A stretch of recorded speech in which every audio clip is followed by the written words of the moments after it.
I have kitchen, I have kitchen.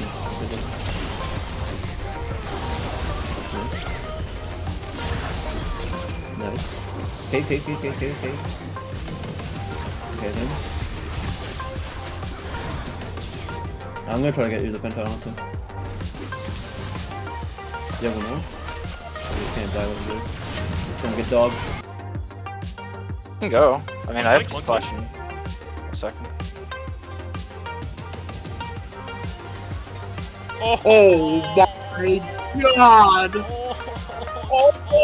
He teleports on the side of CCW. They might try to go for a pick here. Fox Prime has to be careful. Doesn't know they're all there. This could be the pick they want, but you have to be careful as well, though. They're going to burst him down. Fox Prime dies before anyone else can go in. They don't get the second call of the force guy. And here we go. Here comes the Vlad. Keep an eye on the Vlad. Vlad on the back line. There's a double knockout. Keep an eye on the Vlad. Vlad gets one of them. Vlad's able to get two of them unbound. He's going to survive on the back end of it, but they're going to be able to kill the Anivia. And there's two dead on the side of CCW. Can they get more? There's the Vlad. Can they get the knock up on Asthmatic Boy? Can he get the blast kill? No, he can't. He's going to fall incredibly low. They're going to keep going in. Team Shooter is going to be able to get the root. They're going to try to find more. They're going to find everyone. But there's the kill. Unbound. He's doing it all. Unbound is doing it all. Give it out. Unbound. Unbound's killing them all. Unbound is winning this game.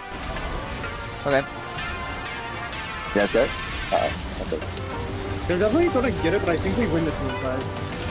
Nice. Oh my god.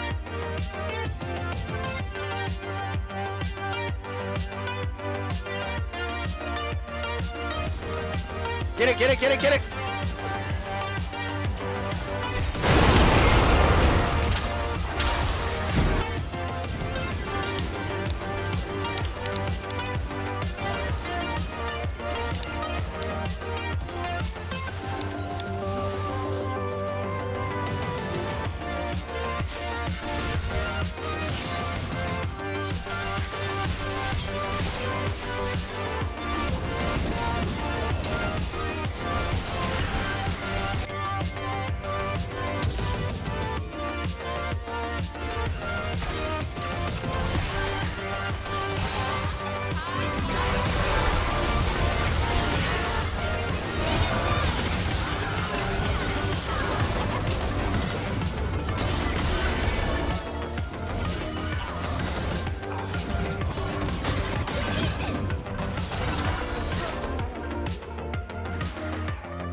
Like, you know where, like, the cleavage is? Where, like, the boobs touch?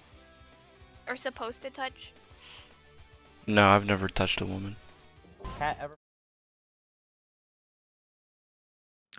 Ladies and gentlemen, welcome to week 2. It's going to be a best of 3 coming at you tonight. I'm going to be Lam. I'm your play-by-play caster filling in tonight. Alongside me on the desk is going to be my boy Sheriff. Sheriff, how are we doing tonight? We excited? We are excited. We are buzzing. We're ready for a banger 3-game series. Hopefully, I've done a little bit of research on both of these teams. They seem super exciting to watch. Some pretty interesting player champion pools. So it'll be interesting to see what comes out tonight. Yeah, definitely can't wait for that draft. Both of these guys, you know, they're on that hot streak already. The season's just started. Both of them walking away with that win in the first week. And there's surely some standouts. But here's the thing, right? We're so early in the season that it really doesn't have anything to be consistent. So trying to prepare going into these teams is pretty damn hard for that drafter. Absolutely. And coming as someone who has an analyst background, it's incredibly tough to prepare early on in the season. Not only is there going to be meta shifts with the different patches that are coming out, there's also going to be player pools that'll change, as well as there could be some substitutions early on in the season. So you really don't know what you're preparing for. So it's something that when you're looking at the draft and when you're preparing for a team overall, you're kind of just looking at a blank slate and saying, well, what could we do here? Or what do we want to do here? And some advice to some teams is go in with your own clear game plan. This is what we want to accomplish. This is how we want to play. And your games will end up coming out a lot better. Yeah, preparation is key. Preparation is king when you come into these types of games, especially like we already touched on early in the season. It is going to be SDC against WLS. It's pretty much a banger. Like Sheriff says, he's done his homework. I kind of dipped in there too, you know. I was always that kid in school that would hand it in late, but baby, we get the grades anyway. That's what I'm saying. So, we can talk about a little bit about these players, Sheriff. Who has really stood out for you? Kind of just looking down the team. Well, before we jump right into draft, for myself, PhD in the mid lane is definitely going to be someone to watch out for, just on my perspective and from what I've seen so far. So it'll be interesting to see how they handle their mid lane matchup. But let's jump into draft. We're a little bit late, but it's okay. We still get the grades anyway. That's that's right, man. Well, look, they're getting through that banning phase. Again, what are they going to prioritize here, right? We see so many strong picks in this meta right now. Hecarim. My boy Hecarim is right up there with the best of them. And he's going to get locked in first. Look, you might say, you know, you cheated a little bit. You've probably seen this before. I didn't. Baby, I'm watching this live just like you. Hecarim locked in. Super excited to see this champion take to the Rift again. And with Hecarim, you have a lot of options on what you can do with your composition. You could follow it up with a Seraphine. You could follow it up with a Yuumi. You could follow it up with another type of carry. But in the current meta, Hecarim being incredibly strong, especially with SDC banning Udyr, doesn't really give them a ton of options. But this is really interesting. To bring out the Darius this early in the draft, I got to question it. You know, it's crazy to lead off with the Darius as your R1 pick, especially when, you know, the WLS could draft around that. They could draft some spacing, they could draft some range to make this Darius not as effective. But we'll see how it goes with their R2 pick here. They're leaving it up with Ahri. You know, that's a pretty standard control mage pick in the meta right now. So it'll be interesting to see how WLS wants to respond. Absolutely, you touched the nail on the head there. Darius, one of these champions, it's a comfort pick, right? There's no getting away from that. There's not a lot to this champion. Your itemization definitely comes into it when you're talking about getting in the range of people so that you can stack your passive, you know, get the bleed on and start securing those kills for your ultimate coming through. But if they do draft around this, like you says, anything can happen. And I mean, we can talk about it all day as well. But really, it comes down to that individual performance in the top lane against your opposing top laner. Fiora going to be locked in, very strong in the sides, and will look to keep pushing that 1v1 against the Darius. Absolutely, and that's the problem when you're picking Darius that early, is if you're going to leave up power picks like a Fiora, then they're going to pick them, right? And now WLS still has the opportunity to draft the Seraphine, draft the Yuumi, and I think even with Fiora, if Yuumi can go great with Fiora in the side lane, or with Hecarim, but they also pair with the Misfortune. That's looked like what's being hovered at the moment. It's a pretty strong team composition. Kind of surprised that they didn't take the Yuumi there, as we see Malphite locked in. So I guess we could be looking at Darius jungle here and Malphite support. Pretty interesting draft and pretty flexible champion so far from SDC. Well, Darius jungle, I mean, we've seen those buffs a while back. Morgana was another candidate that ended up in the jungle as well. To get that extra damage against these neutral creeps, and Darius certainly can do that.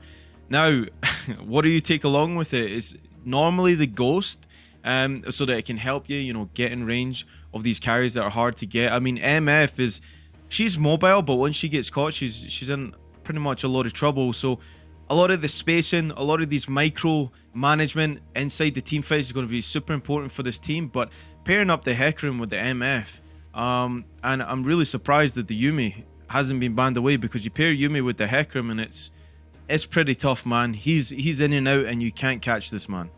That is one super fast horse. I would assume that it has to be the ban for SDC here, unless they want to try and pick it themselves, but I don't think that Yuumi really fits what they're trying to accomplish. So as we see Xayah taken away in an AD carry, Tristana's already taken away, trying to pinch the AD pool slightly. You know, you do have some other power picks that are still available, but it'll be interesting to see what SDC prioritizes on the R4 pick here. I assume that it's going to be an AD carry, but we've seen stranger things happen, so it'll be interesting to see what they prioritize with that pick there, as we do see the Seraphine come out as a ban. Well, you already said it right there. In trying to ban these players out, right, it's so difficult. You know, if you focus, like, if most of the bans coming through right now, you know, Xayah, Jin's going to be popped through as well, but it opens the door. You know, Sivir is still there. We've seen Sivir quite a number of times throughout since the season has started. Still a very comfortable champion. Once you get that 3-item spike, it becomes incredibly hard to try and siege to try and end the game. These ricochets, they still hurt. The boomerang blade with the true damage coming back and hitting you, tapping you back, and there it's going to be locked in as well. So this is already looking like a really powerful team composition for SDC, because the Sivir synergizes really well with what the Darius is going to go in this game, especially with the Ahri as well. So they're going to get in that reach to get onto these melee carries. So they're kind of ticking off the boxes of what can actually go wrong in this game so far. But again, as SDC, you're leaving up Yuumi here for WLS. It must be a champion pool issue where Yuumi's not being played here, because to me this looks like a very clear Yuumi game. But they picked the Zillion. We don't know whether that's going mid or whether it's going bot. Does pair well with the Hecarim, does pair well with the Fiora, does give them an opportunity. Okay, there we see it. Wow. That is remarkable. So you're telling me that you're going to have a healing cat, and then, oh, by the way, just in case this person dies, there's a Zillion ult coming to bring them back? Pretty scary. I personally love the draft from WLS here on the blue side. So it'll be interesting with what SDC wants to bring it together in the Soraka. Okay. Wow. They're hovering the Soraka. I think Soraka is a great pick. Criminally underrated by most of the community, in my opinion. Pretty crazy to see that come out as the R5 pick. And again, still a flex pick. Could go support, could go top. The options are almost limitless for SDC for what they want to do with this draft here. Well, what we can say is both of these teams have drafted insane. I mean, personally, that's a dream start for a Hecarim. Zillion, Yuumi, MF is just going to be the distraction, because really the carry is going to be the Hecarim. Look, we could prophesize all of this. If anybody tuned into my cast before with Crims, I am the worst for caster curse, so don't listen to any of my predictions. It just doesn't work out for me. I'm in the slums with the channel points. It's looking really good. It's going to be an exciting game. I know there's going to be a lot of individual talent on view as well. But if we look at both of these drafts really quickly, Sherv, and we kind of pick it apart, what's your prediction going into this one? I mean, like I said, my prediction means nothing. So that's why I'm asking you first. So unfortunately, I'm in the same boat as you. Last time I cast, I'm pretty sure I was 1 of 4 in a Fearless show match. So with what I personally like, as a draft, I think that WLS has the better draft here. They have the Yuumi, they have the Zillion to protect their carries. The only thing is that if WLS don't set up their objectives properly, they don't play off their wave timers to be able to get vision and walk into objectives, SDC can completely run house on them. Like, it could essentially be Malphite R from the bush, leading into Darius hooking some sort of carry, and Soraka continuously keeping the team alive. So Grievous Wounds would be incredibly important for both teams here, as well as making sure that objective control is at its highest. Because if you're trying to fight and Malphite's sitting in the dark, it's not going to be a fun time. So I personally like blue side draft better, but again, I'm also to be a known caster cursor as well. So I guess we're just going to have to see how it goes. That's exactly it, man. So, well, the last thing I really want to touch on, so I was looking through the OPGGs, you know, doing that little bit of homework, getting the grades in. Zillion is a pick that PhD really likes to take to the mid lane. And he's pretty successful on it. I mean, if there's a Jensen, my boy's holding the PhD for it. He's getting there. So there's a lot of pressure on that Zillion to actually keep up in farm, because we know how difficult it is to farm on this champion, right? I mean, the last hitting is flipping atrocious until you can get that double bomb, start clearing the waves. But like you said, you can't fight in the Fog of War. You need to know where the Malphite is. You need to know where the Sivir is. And if you can't see the Soraka, that becomes a problem for you as well. But the longer this game goes on, potentially, a lot of that will ride on the back of this Hecarim in the jungle. Exactly, and it's going to come down to, you know, what junglers are going to actually play the game that they want to play the game. Is Darius going to end up getting so far behind that he's not as impactful in the game? Or is Darius going to be able to get ahead, try to invade the Hecarim maybe, or even have that early impact on their ganks? Because they have some gank setup for their mid lane specifically, and Ahri's going to have a ton of lane pressure, ton of push early to be able to run with Darius and gank either of the side lanes. So it'll be pretty interesting to see how if they're able to connect mid jungle to make an impact on either side lane on the map. Yep, I mean, I think that's pretty much covered everything. I mean, if we want to go into the terrain as well and who's going to hug what wall, we can cover that too. But look, we are going to cut to a short break here. When we're back, we will be back on the rift, so I suggest nobody goes anywhere, because both of these teams, they drafted like gods. It's who can really pay off in the game, is going to reap the rewards of this. So best of 3 as well. We got more to come, so we're going to cut to a short break. We will see you back here in just a moment.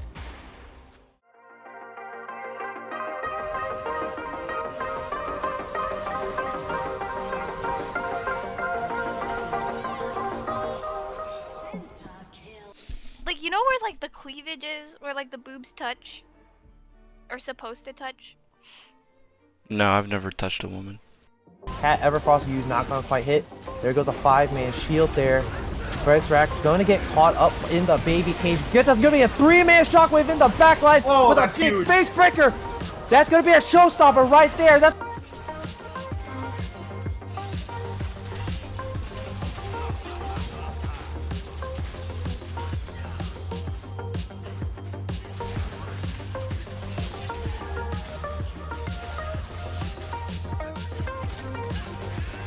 Can't get slowed when he was in Pike's A.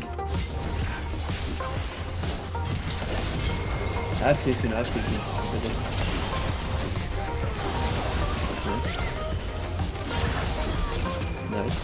Okay. Okay then. I'm gonna try to get you the penta honestly. You never know. You can't die with this. It's gonna get dogged. Can go. I mean, I have flash in a second. Oh my god! He teleports on the side of CCW. They might try to go for a pick here. Fox Prime has to be careful. Doesn't know they're all there. This could be the pick they want, but you have to be careful as well, though. They're going to burst him down. Fox Prime dies before anyone else can go in. They don't get the second call of the force dive. And here we go. Here comes the Vlad. Keep an eye on the Vlad. Vlad on the back line. There's the double knockout. Keep an eye on the Vlad. Vlad gets one of them. Vlad's able to get 2 of them unbound. He's going to survive on the back end of it, but they're going to be able to kill the Anivia. And there's 2 dead on the side of CCW. Can they get more? There's the Vlad. Can they get the knockup on Asthmatic Boy? Can he get the blast kill? No, he can't. He's going to fall incredibly low. They're going to keep going in. Team Shooter is going to be able to get the root. They're going to try to find more. They're going to find everyone. But there's the kill. Unbound. He's doing it all. Unbound is doing it all. Give it out. Unbound. Unbound's killing them all. Unbound is winning this game. Okay. Yeah, that's good. They're definitely gonna get it, but I think we win this one, guys. Nice. Oh my god.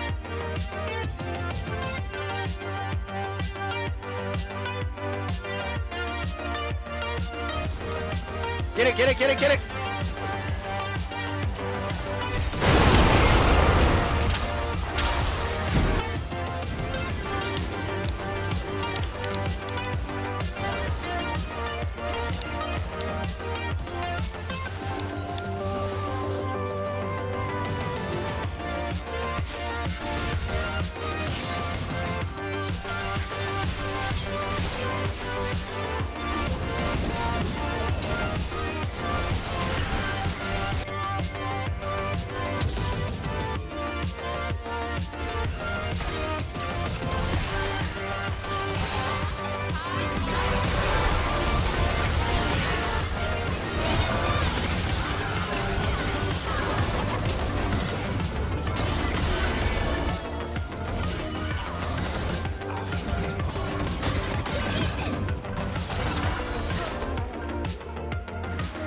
Like, you know where like the cleavage is, where like the boobs touch?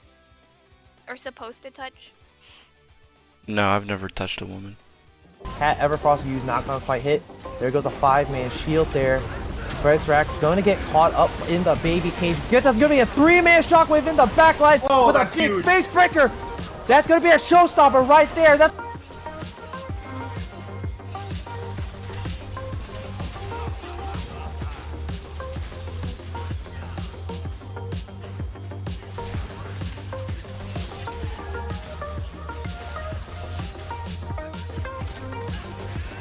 Can't get slowed when he was in Pike's A. I've seen it.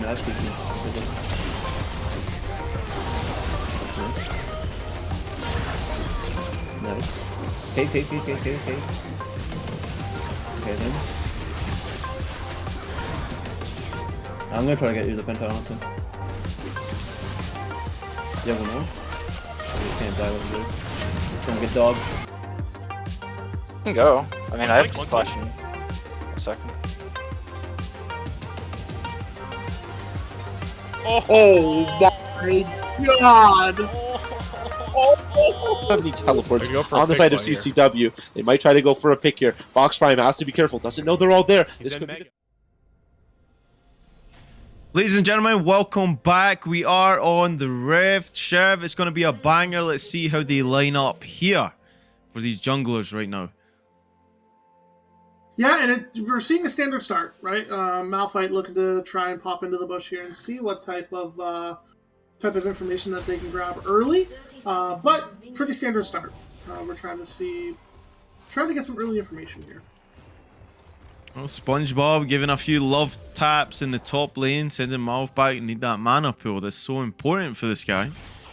I'm surprised, honestly. Sometimes Malphite opts to take a tier as well. So interesting, he goes with the Corrupting Pot. These were nerfed, so it takes off a little bit of it, but still going to be healthy in that lane. He's got the Arcane Comet right there as well. So looking to trade over with this Fiora nice and early. She's carrying the grasp. So we'll keep our eye on that matchup, but we are going to see Darius starting on the red. He's going to... Oh, it's over. My man's just pocketed 10 gold already. That's going in the pocket. And it's interesting for him to clear that ward and then leave. So, obviously some teams would be like, hey, you know, he's going to be starting on the red. He cleared the ward. But I think for him to be able to protect Malphite as much as possible, he might actually have the path towards top. What I think is super interesting, though, is Misfortune actually taking Cull early on in this matchup. Kind of just leaning towards a, you know, more sleeper-type lane, but we'll see what happens eventually. So... Tekram starting to path towards the bot side here, towards the Misfortune Yumi. Maybe assuming that Sivir, Soraka do get pushed early, which they do, but it'll be interesting to see if he chooses to impact that lane early, or whether he's just going to cycle his camps.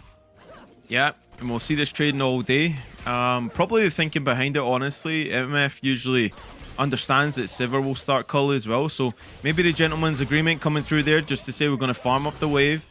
But it looks like they're heavily trading. I mean, why not? You got the Yumi, the Soraka, insurance policy. But you already touched on it. This Darius is making himself known to that top side right now. So maybe the little bit of the Houdini going on. They seen him at red. They might think he's going to path the bot. So if this pays off, this is big IQ plays coming through from Heacher in this one.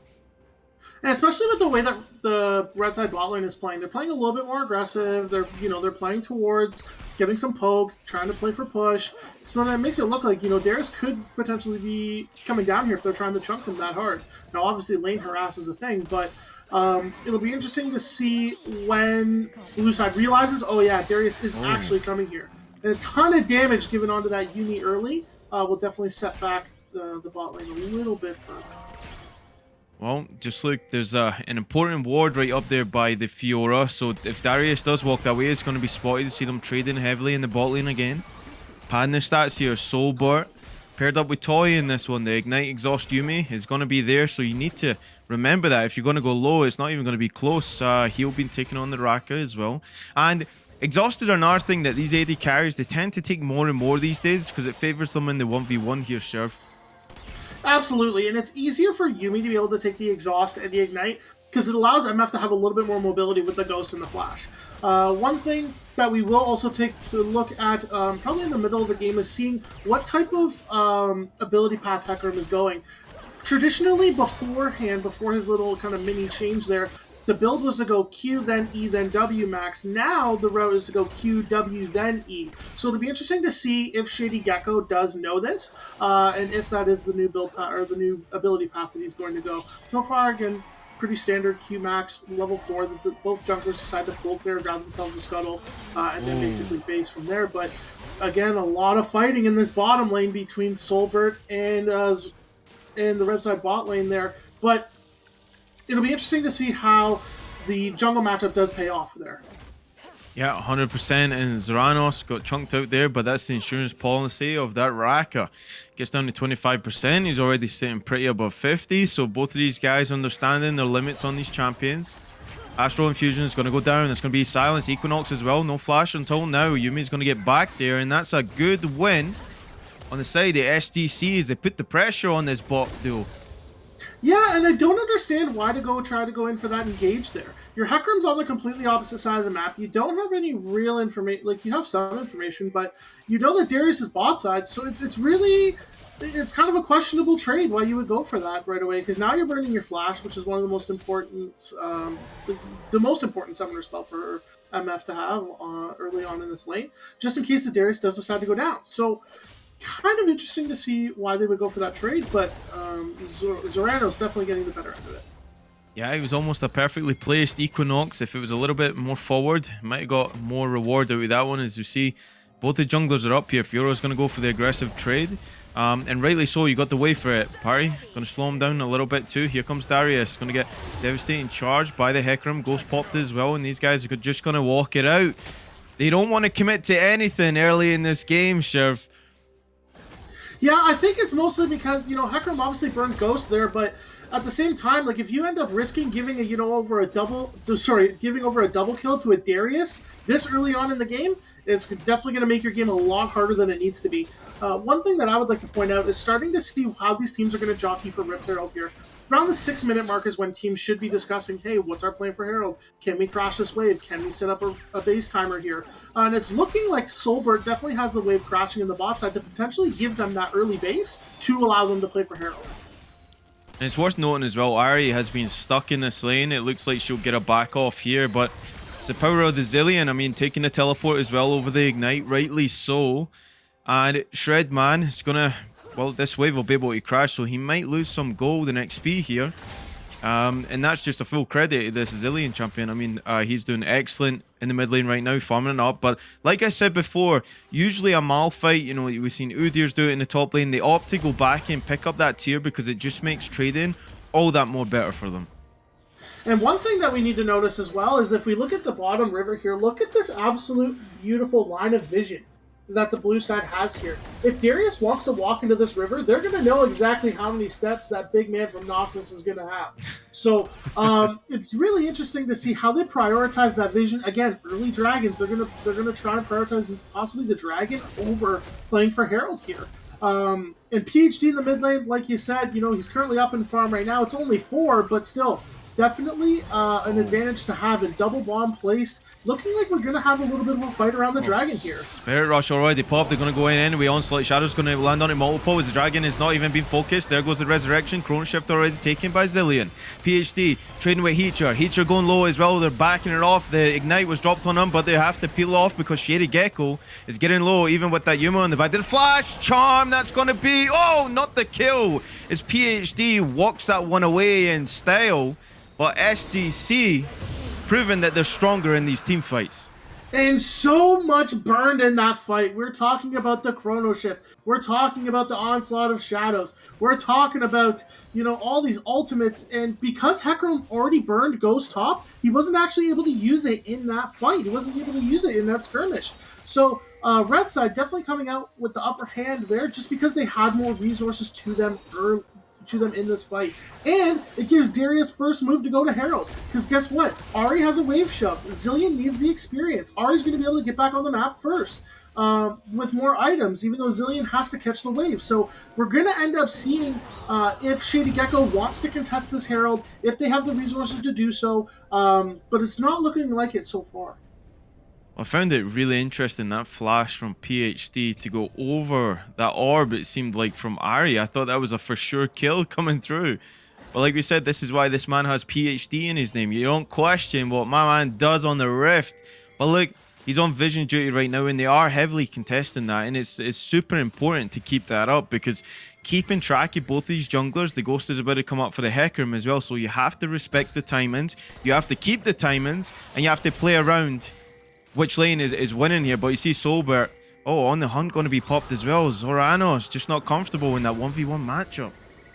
I think it's also because they don't know exactly who's where, right? Like they saw that the Zillion was clearing out vision. I think they may have spotted Hecarim as well, but but essentially they just didn't know where people were. So definitely understandable to burn the ult there for Zeranos. So with this bot lane matchup, it's going to be interesting to see where Darius wants to place this Rift. Do they want to give early gold to the Ahri, or do they want to further accelerate their Sivir to try to get her to that 3 spike as soon as possible?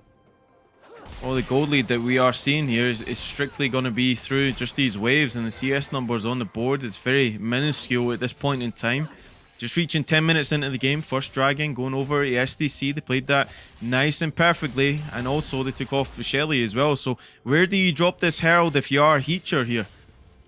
In my opinion, I think it needs to be trying to get your Sivir ahead. But obviously mid lane, a really important tower. There just hasn't been enough damage done to it to take the full tower. There hasn't really been a ton of damage to any tower, unfortunately.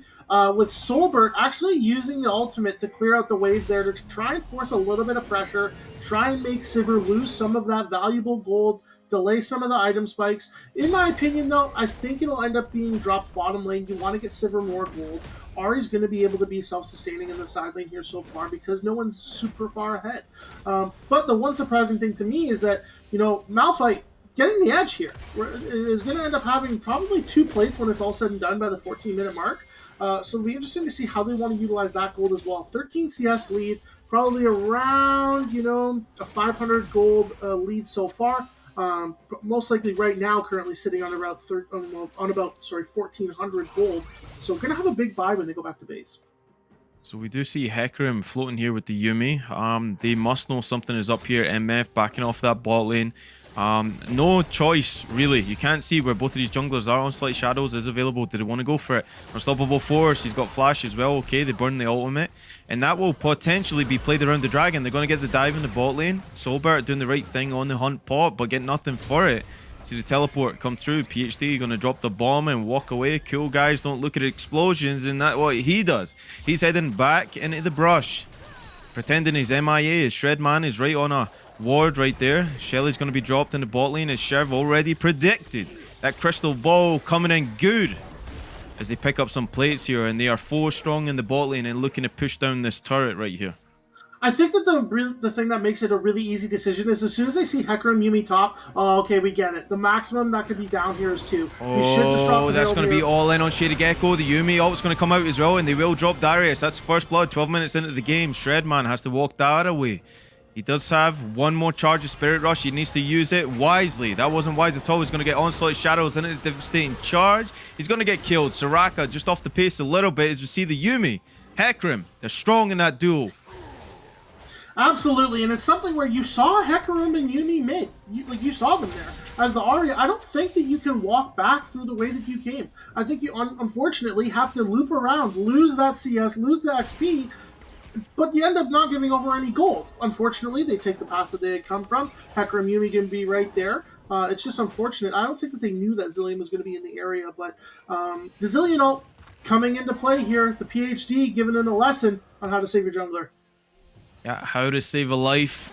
It's exactly how Zillion works his magic on the Rift, as we see that other dragon spawning right now, and already the Darius pathing down to the bot side, looking to push that vision again. The crab is there, so we shouldn't see any preemptive plays unless Hecarim shows where he is. Look at that ward in the bot side right there between the tier 1 and 2 turret. They know exactly where this jungler is, and they just seen Yuumi back as well.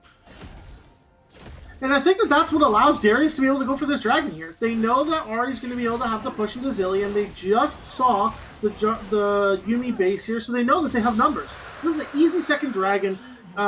Easy advantage for Red Side to be able to grab their second dragon of the game here. Interesting path in there from Revnon. It kind of looked like they wanted to try and dive the Zillion, but that's all sorts of drama after that level 6, and he's got that chrono shift available. So doing the smart thing, heading up there. You can definitely see there's an emphasis on the wards down in the south side of the river here for SDC. And WLS opting to try and play around those heralds. So we see 2 styles in this game. One team wants to really play for those dragons, push the wards into that red side jungle, find the Hecarim, and like you rightly said, pick up 3 objectives because you know exactly where he is. the one thing that that I was told a long time ago: vision saves lives. So if you know exactly where the enemy jungler is, you can play exactly how you want to play, and make the plays that you want, right, on your timing, on your schedule. It just makes things a lot easier for you. So now it's going to be interesting how Blue Side wants to push their lead here. They're down 2 dragons. They're going to need to make sure that they can take fights on their own. But it looks like there's going to be a skirmish on the top side here. 3 coming up. WLS. They know Darius is up here as well. And look, they don't want to take any chances. MF got that guaranteed wave clear in the bullet time. Even though Yumi is there as well. Doesn't want to take any chances, as we see. SDC, bot lane, Zoranos. We're seeing Pierce Blade walking in the jungle here. They know the Rakka's going to go here. They put a ward down here before, and she has to burn the flash. That's a little bit of a misplay coming through. Devastating Charge going to go into the Malphite, not do a whole lot of damage here. He's actually losing that trade. Double Bomb going to secure up Heacher as they look to try and secure the kill onto the Darius. He's going to get the heal coming through. Unstoppable Force going to land on multiple members of the team. Parry going to miss as well. Over goes Shredman. There goes the Spirit Rush. He's not going to get it. Chrono Shift going to keep him alive. They fight for a long time. The tools they've got to use, and they're using them, Sheriff, as they look to disengage another fight with no kills. Another fight, another Zillion ult, another skirmish that ends up with no bloodshed. Just a ton of HP taken from each health bars. But it looks like Zoranos actually picked up that turret on the bot side there. So if they wanted to, they could actually fully roam up. Now the second Herald doesn't have as much value as it would have before. First tower is already being taken. Not much of a point to grab it other than to break mid turret here to allow yourself to get a little bit more pressure for this third dragon that is coming up. So it'll be interesting to see how Blue Side wants to play this here. The Fiora doesn't have the lead into the Malphite that they really want. The Ahri doesn't have the lead into the Zillion that they really want. All these champions that they wanted to have early leads on or have early gold on, it's just not really working out at the moment. So it's going to be interesting how these champions like Zillion and Hecarim, who did get the early gold, are impacting the game so much. And I want to draw your attention. Look at the itemization on these teams.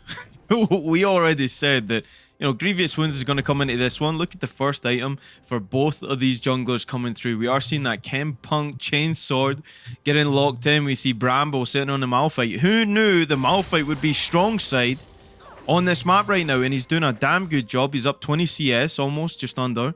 Quick math. And they're on ward duty again. They're trying to play around these dragon timers. We see 130 on the next Mountain Drake coming in. But the reason that they ended up winning that is they moved the bot lane quicker. So that macro management is on point right now for SDC, even though they find themselves 2 kills in the gutter. Yeah, and it's one thing where now they're going to be able to try and start this fight with this dragon 1 minute and 20 on their own terms. They're going to have to try and set up for this objective, get the vision beforehand, see where the Hecarim's going to be coming from in this fight. Because Hecarim's going to have ult, and most likely he's going to have Ghost up as well. And we are seeing those mythics coming through. Leandri's going to be complete for the Zillion. That burn, ladies and gentlemen, it's not to be scoffed at. That hurts, believe me. Everfrost coming through from Ahri. That's going to be a good one to pair up with the Charm. You get a double CC going down, and we are seeing them move down to this bot side river. 40 seconds on the next dragon, and really they're trying to get prio in that mid lane because that will dictate who can go and clear these wards right now, which that river belongs to SDC. And if we look at Shady Gecko's ability path so far, they are going with the Emax second, which unfortunately has a negative or below 50% win rate in solo queue. The proper way to build it is QWE, and unfortunately is going QEW. So it's going to be interesting to see how that plays out later in the game for him. And we're starting to get to this little dance here. I call it the dragon dance. We're seeing where people are in vision, trying to get some early poke, trying to create pressure. Spirit Rush, Charm, Everfrost, everything. Soulbert still alive. Yumi going to get multiple members here. Can't see what's going on. Everybody stacked on top of each other. Ahri going to fall. Soraka going to trade over. Heacher landing multiple hemorrhages, and that's exactly what he's doing. He's hemorrhaging the team. As you see, Make It Rain going to delay it a little bit. Try and disengage that Revnon. Fully stacked. Unstoppable Force already used, and they win that mid lane team fight again. And they're going to collect this soul point here, Sheriff. That's big. Very big, especially when Shady Gecko decides to go in like that. The Malphite teleporting, instantly using ult. Very, very good value from the Malphite here. The Misfortune ult perfectly timed. Doesn't want to give it up. Revnon taking a lot of damage here, going straight into the face. The MF just doesn't care. Boomerang Blade going to hit Soulbert with the tap. They're still going to pick it up, and The fight seems to be over, but they want more. They feel like they can win this. Zilean, no mana, but it's still going to go. Big Brother, teleport coming in. Heacher going low as well. They're going to kill the MF first before Heacher dies. He's burning, still walking, still talking. That's a money walk Vince McMahon style if I've ever seen one. And he walk away with a kill and lives. Not only the kills, but the dragon as well, putting them onto Soul Point. Mountain Soul on a Malphite, Mountain Soul on a Darius. That is going to be something fierce to play with later in the game. But unfortunately, you know, they had that early skirmish. Shady Gecko looking to go in, and I think that's some, you know, it's definitely tough to end up playing these fights when you've already burned one of your major cooldowns in Zilean ult because your ADC got caught early in the mid lane. So maybe these fights where Soulbird is the one being engaged on by the enemy team positioning, probably really tough to handle against this enemy team, especially with no on the hunt available. Soraka going to get slowed down by the parry. The Equinox not going to root anybody. Still going to go across with the Onslaught Shadows. That's going to be one collector already. They want to juke it out. There goes another one. Going to trade for the jungler here. Spirit Rush being popped. The Everfrost not going to land specifically on Soulbird as he walks away. Heacher gets the heal coming out. Do we have anything else? There's a charm. Oh, they're going to turn that around. There's the orb. There's a chrono shift to keep him alive. You think you got him, but think again. The double back. They walk away again, and it's just a 1-for-1 jungler for the support. PhD again. Oh! Smites him as well. Whoa! Heacher going big right now. He might pay with his life for that one as Shredman jibbates him. Gets the kill, but he also gets shut down, I believe, as well. Trinity Force coming through from that Darius, and he is hurting a lot with this hemorrhage passive. Yeah, it's Soulbird being caught at these random moments in the game where, you know, you've gotten out, you've left. You know, you can always walk through river, but taking the greedy path back to mid lane, really confusing. And as we look at the map here, it's going to be really interesting to see how these next 2.5 minutes play out. Essentially, both teams are just going to be farming, trying to be, interactive on the side lanes, prepare their side waves, the corresponding waves being mid and bot for this Soul Point for red side here. So we see that Revnon, the big thick boy in the top lane here, now running in the bot, really trying to push through his way. He doesn't have to care. He's someone that doesn't have to care at the moment. No one can touch him. Just big thick boy Malphite being able to do whatever he wants. Yeah, you want to deal with this rock Dwayne Johnson, you need to send multiple. Think Royal Rumble style. You need to put this guy in the dirt before he can turn around and do the same to you. So Fiora still having a tough time, finds herself a level down. Going to contest the Krugs. Whoa, killing the Krugs. The baby Krugs going to go wild. No chrono shift available for those dudes as we see them duking out as well. You need to remember, Unstoppable Force just going to set up the charm, Spirit Rush over. That's going to be a clean kill going on to the Aries. Shredman, the setup was great. Everything was on point, and they pick up a freebie. And again, it's based off of vision, right? They know who's not there. If you look in the blue side, here we go. Good flash. Wow. Very good flash. Very good flash. And it allows them to pick up that bottom side turret again before dragon spawns, get a little bit of extra gold in their pocket. They know that Hecarim's coming, so they know that they can leave here and be okay. So they are going to chase this. Ghost was already burnt by the Hecarim, but the Yuumi jumps on him. You're going to get the Zoomies to catch the rest of the team. I don't think they got a glimpse of Shredman right there, but it's obviously way too risky to go past that river without the vision. And you're going to see the big buys come through here for Malphite. I believe Miss Fortune's going to get another component on item. Yes, we do. We see the Fimbulwinter completed by Malphite here. And we do see Miss Fortune pick up a crit cloak here. So it will be interesting to see how they do perform in this next fight here. Malphite did get a big buy, and his ultimate is going to be up for this fight. So will they try to use it beforehand to try and get a pick onto Soulbird or onto Shady Gecko? Or is he going to try and use it for more of a reactive purpose as we see a little bit of skirmishing in the mid lane here? Yeah, double bomb going to stun up Sivir for just a moment. You see 30 seconds on the soul potential. This is game changing. They don't want to give up this if they don't have to, but where do you get the pick? Look at the vision SDC has right now. Looks like desperation.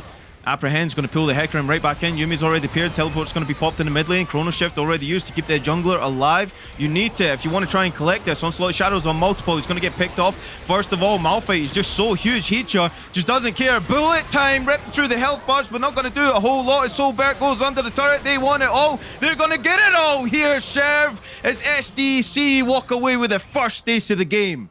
And it's an ace with losing absolutely nobody, and you still have a Soraka. So, what are they going to choose to do here? Obviously, they can grab Soul Point.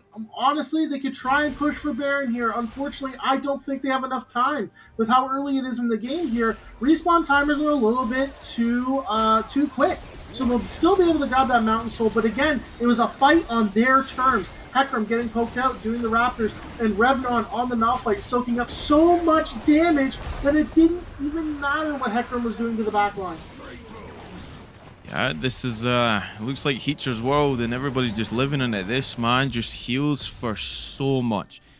And I mean, even his itemization in this game, the Stridebreaker, he's getting in range, he's getting to do things. He's always there to collapse onto that MF. That was a good bullet time coming out from Solberg, but it just wasn't enough. There's no kills.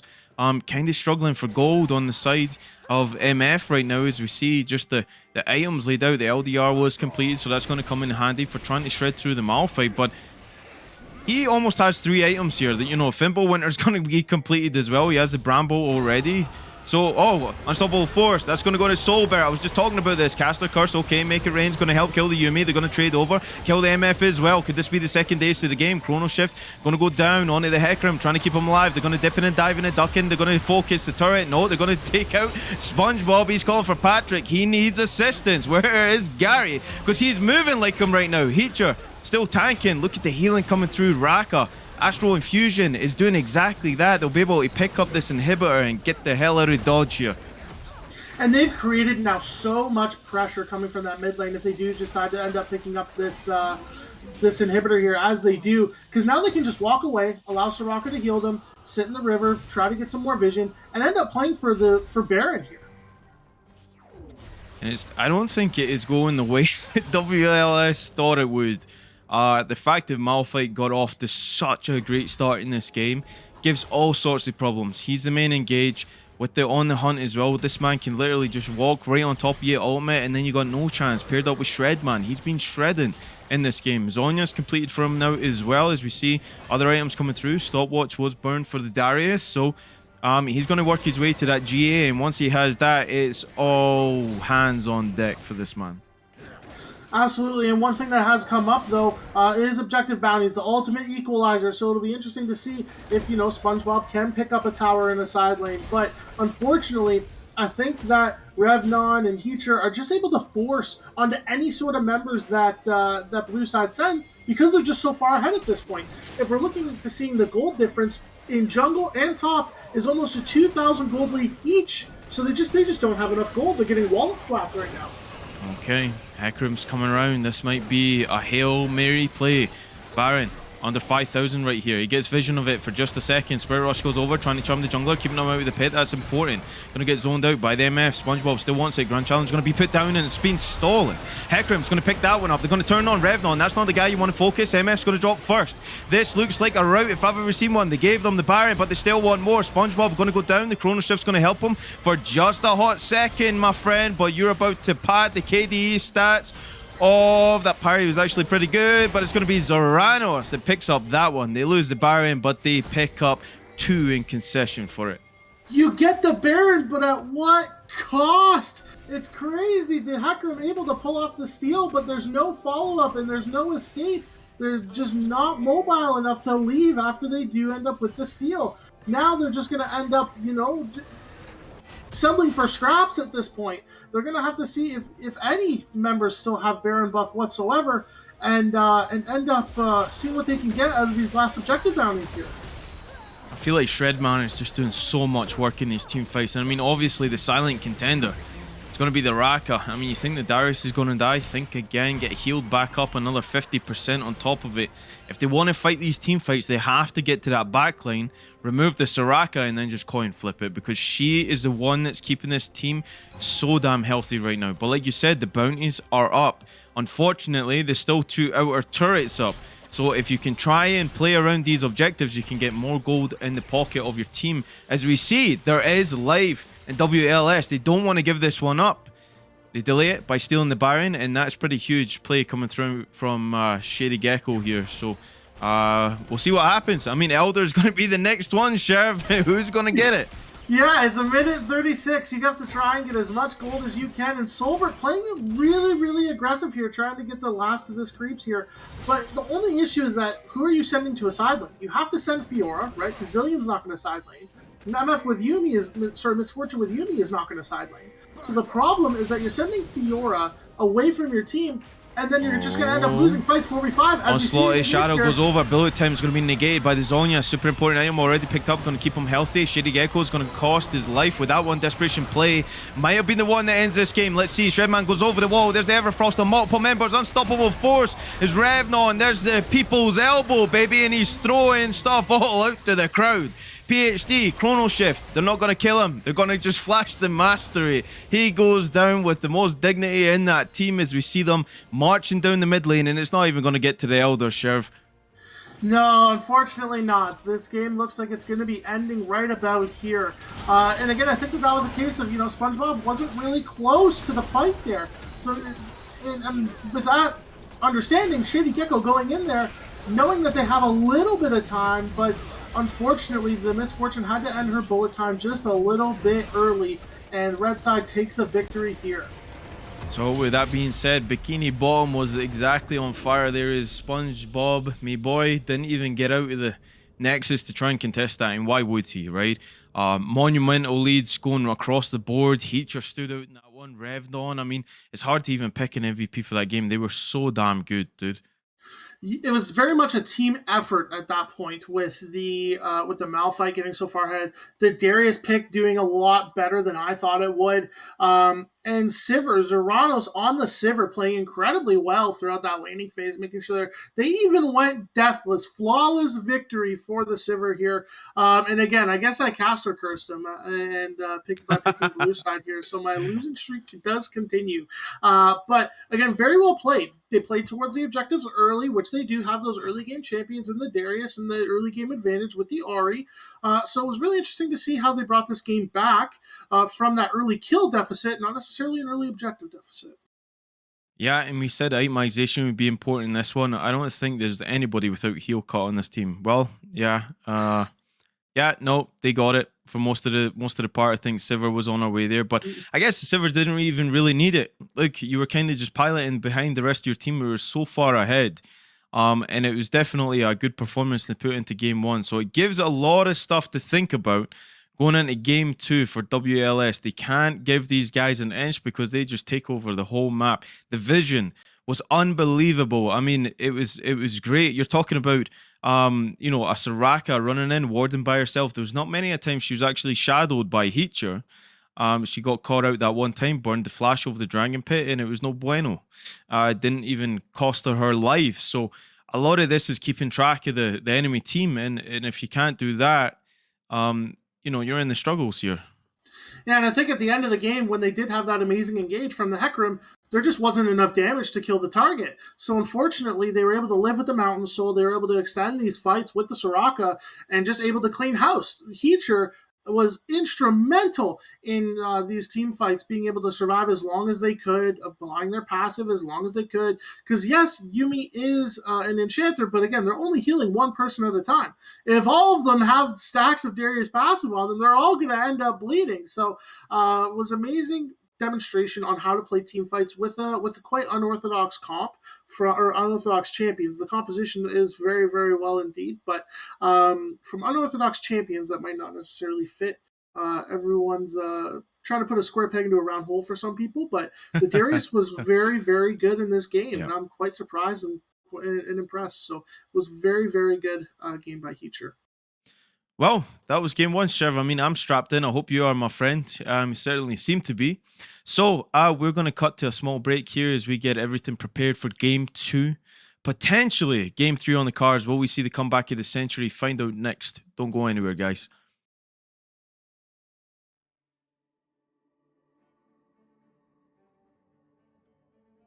Shady Gecko, the Yumi ult's going to come out as well, and they will drop Darius. That's first blood, 12 minutes into the game. Shredman has to walk that away.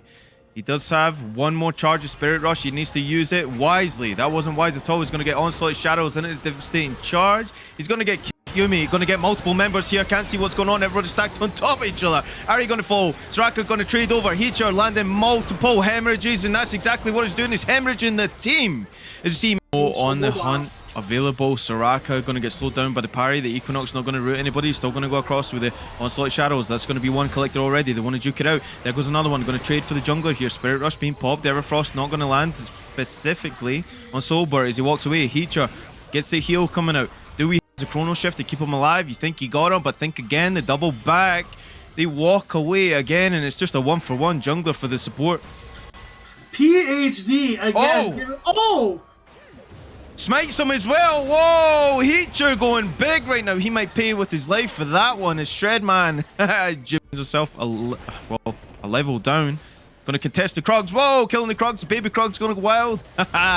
No Chrono Shift available for those dudes as we see them duking out as well. You need to remember, Unstoppable Force just going to set up the Charm Spirit Rush over. That's going to be a clean kill going on to the Aries. Shredman, the setup was in the mid lane. Chrono Shift already used to keep their jungler alive. You need to, if you want to try and collect this. Onslaught Shadows on multiple. He's going to get picked off. First of all, Malphite is just so huge. Heacher just doesn't care. Bullet time, ripping through the health bars, but not going to do a whole lot. As Soulbert goes under the turret, they want it all. They're going to get it all here, Chef. He almost has 3 items here that, Fimbulwinter's going to be completed as well. He has the Bramble already. So, Unstoppable Force, that's going to go to Soulbert. I was just talking about this. Caster Curse, okay, Make It Rain's going to help kill the Yumi. They're going to trade over, kill the MF as well. Could this be the second ace of the game? Chrono Shift, going to go down onto the Hecarim, trying to keep him alive. They're going to dip in and dive in and duck in. They're going to focus the turret. No, they're going to take out SpongeBob. He's calling for Patrick. He needs assistance. Where is Gary? Because he's moving. Going to get zoned out by the MF. SpongeBob still wants it. Grand Challenge going to be put down and it's been stolen. Hecarim's going to pick that one up. They're going to turn on Revnon. That's not the guy you want to focus. MF's going to drop first. This looks like a route if I've ever seen one. They gave them the Baron, but they still want more. SpongeBob going to go down. The Chrono Shift's going to help him for just a hot second, my friend. But you're about to pad the KDE stats of that parry. Was actually pretty good, but it's going to be Zorano. From your team. And then you're just going to end up losing fights 4v5 as Onslaught Shadow goes over. Bullet time is going to be negated by the Zonya. Super important item already picked up. Going to keep him healthy. Shady Gecko is going to cost his life with that one. Desperation play might have been the one that ends this game. Let's see. Shredman goes over the wall. There's the Everfrost on multiple members. Unstoppable Force is Revnon. There's the People's Elbow, baby. And he's throwing stuff all out to the crowd. PhD, Chrono Shift. They're not going to kill him. They're going to just flash the mastery.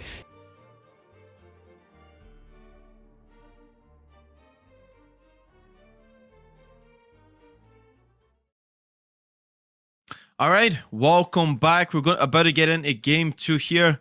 What a banger to open this up, honestly, on a Sunday. They say Sunday is a day of rest. Sheriff, I don't know about that one.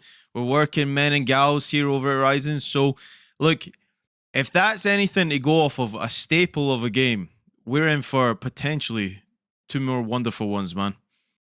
And what's great is that the game wasn't overly one-sided the entire game. There were moments for both teams to say, hey, we did play this well here. There are takeaways for both teams. But death cards, they came out in the end. And it was something where they did end up having the better, not necessarily composition, but the sustain in the team fights. The sustain to continue to fight and the push for early objectives is really what got them over the hump there.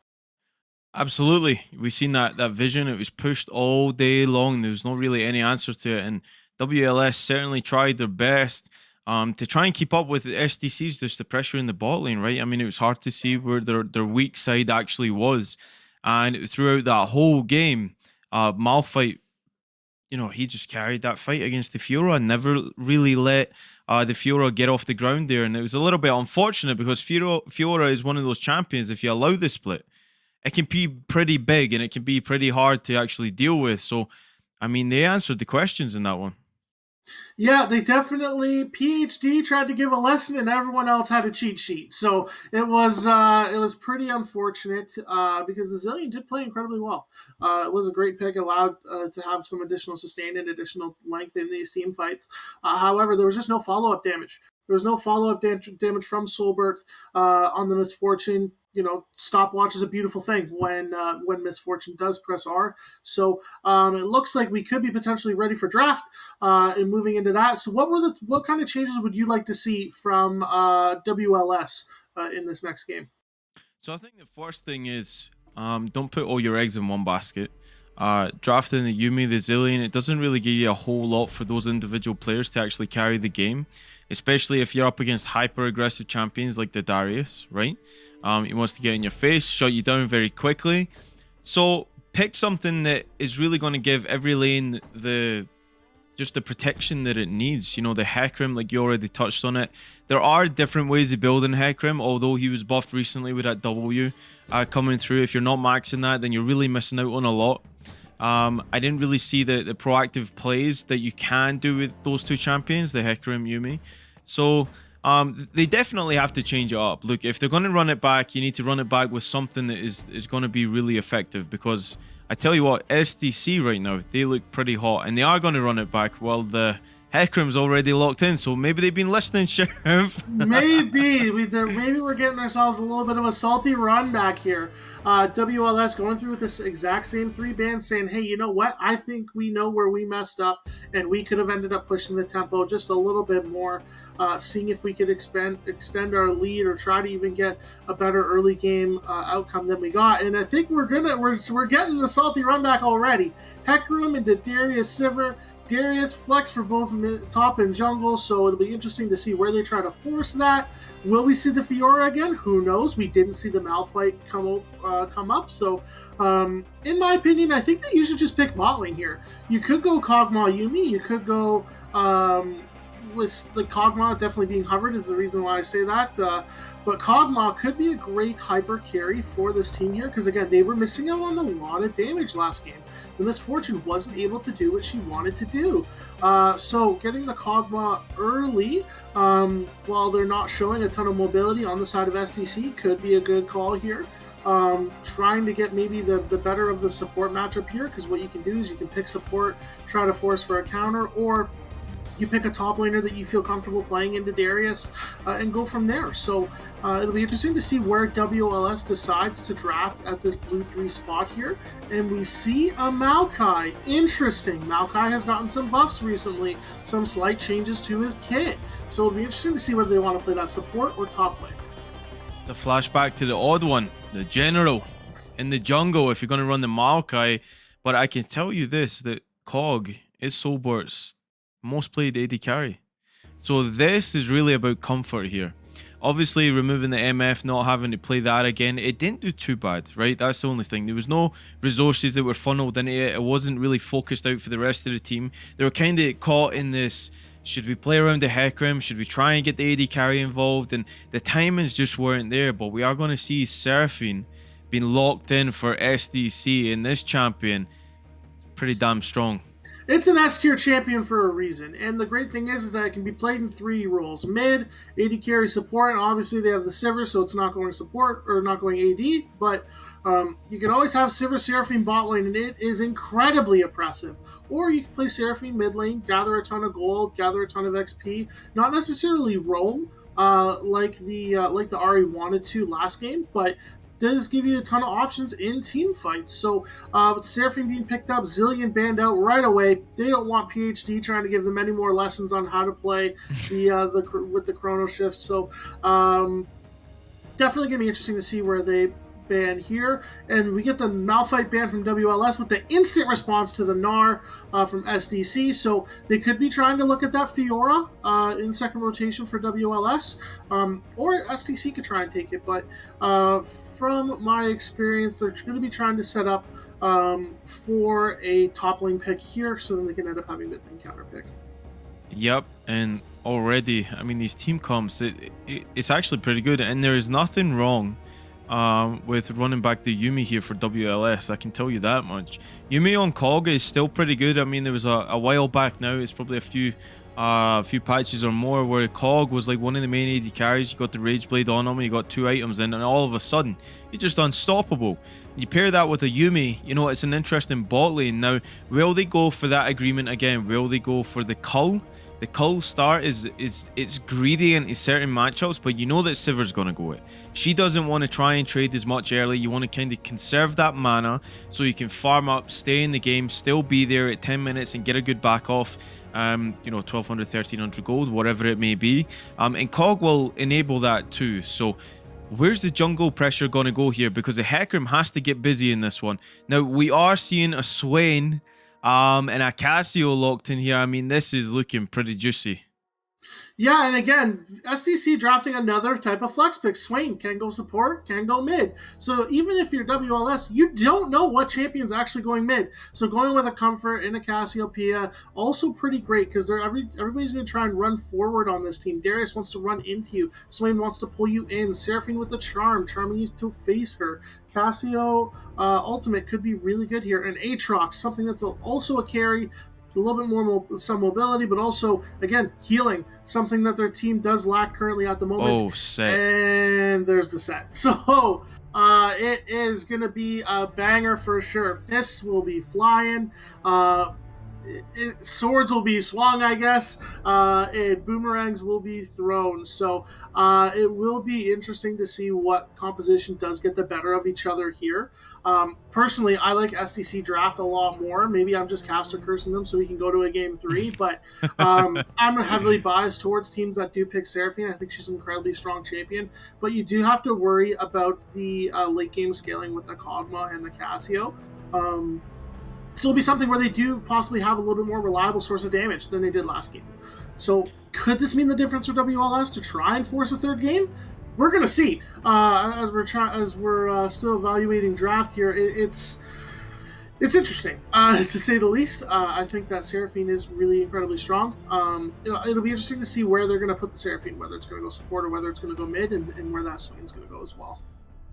Well, like you said, questions need to be answered. Are you prepared to see what champion these guys are actually going to go on? The other thing is, yeah, they're running back the Darius here. Now, there was really no answer to this Darius. And now, in that top side with Set is such a strong laner. You know, he's the Kurt Angle of League of Legends. That's what I like to say. You know, Mama's going to German suplex you all the way downtown. So you need to be prepared for that as well. And now you're going up against what looks like the Aatrox. And if this Maokai, which it looks like is going in the jungle here, that's a really interesting pick. Because you're up against it here, right? They picked a really good composition last game that Yumi was left up. Didn't take that one either. So WLS, maybe they're feeling it here. Maybe they got that confidence because they had to change something. Yeah, WLS definitely, they changed the support pick from the Yuumi to the Maokai. They changed the mid lane pick from the Zillion to the Cassio, and the top lane pick from the Malphite to the Aatrox. You know, basically everything's different except for the Hecarim. They still want that point and click engage. They do have some more point and click CC though with the Malphite that they didn't necessarily have last game, and I think that might be incredibly helpful. They can chain their CC from the Hecarim Fear into the Maokai route and see what they can do here, right? And they do have a lot more reliable source of damage, but is that damage going to be enough before Seraphine is going to be able to heal their team, before Darius is going to be able to get his healing, before Swain is going to be able to get his healing, and before Set's even going to be able to proc his shield with his W? So it's going to be interesting to see. I think that WLS does need to get an early advantage to be able to snowball and to accelerate their carries in the Kog'Maw and the Cassio. It's going to be remain to be seen if they're going to be able to do that. They tried to do it last game, had some success, but definitely not enough to be able to snowball the game. No, well, like we said, questions need to be answered. And if you are going to throw a spanner into the works, maybe Aatrox is something that has to be done. And it means it looks like SpongeBob likes to play these 1v1 carries. I mean, Aatrox is nothing to be scoffed at. This champion still has insane healing, by the way, once you got that first item completed. So Cassio, just build boots, baby. That's what we like to always hit him with. You know, going the whole 30 minutes without boots, that's kind of scuffed. But look, that's going to be another banger. Me and Chev are strapped in for this one. We're super excited. We're going to take a short interval here, and we will be back once we're on the Rift.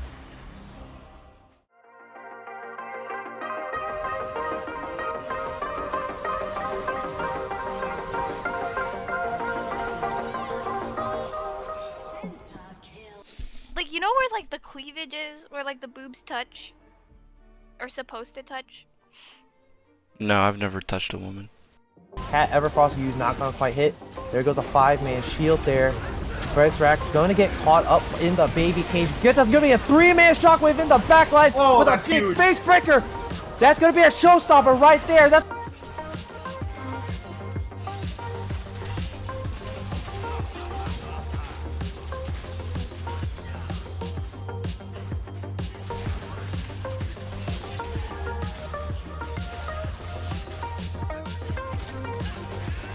Can't get slowed when he was in Pike D. I have too soon, I have too soon.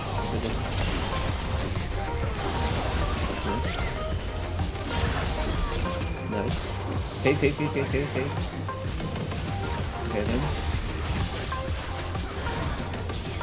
I'm gonna try to get you the penta honestly. You have one more? You can't die with blue. It's gonna get dog. Can go. I mean, I have flash in a second. Oh my god!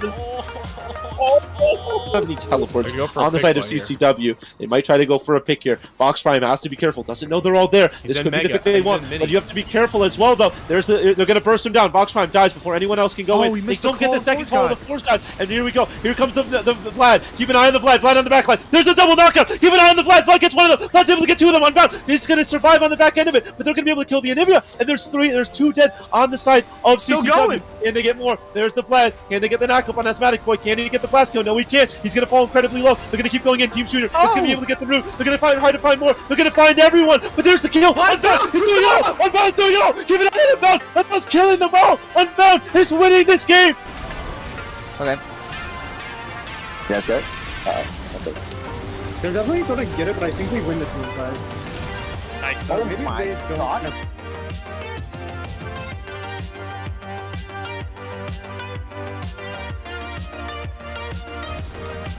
Get it!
By like a second, I think.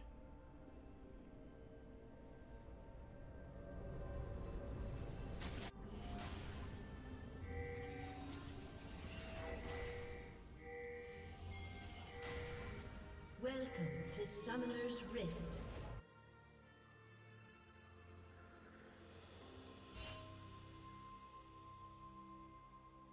Seconds until minions spawn. Welcome back, everyone. We're in for the second game banger between these titanic teams.